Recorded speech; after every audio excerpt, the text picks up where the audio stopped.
Okay, I won't. Paano masabi ang street, calle? Sa Tagalog, calle. Kalye. Sa Spanish ang kalye.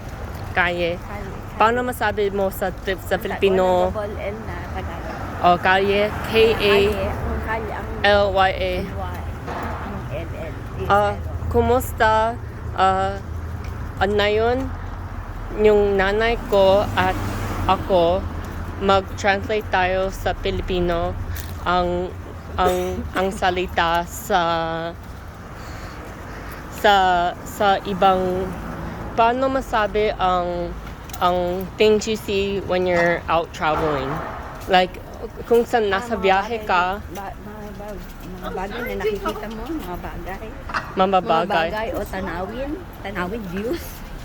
mababagay Or things you see. Mga bagay o mga tanawin is views. Like the views that you see while you're traveling. So, ang mga bagay at tanawin na nakikita mo habang ikaw ay nagbebiyahe o naglalakbay.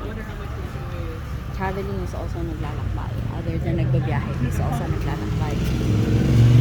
Oh, kung naisip mo sino yon, siya ang nanay ko. Siya ang nanay ko at nag-explain siya, ipaliwanag siya na anong ibig sabihin ang salita na ito sa Pilipino.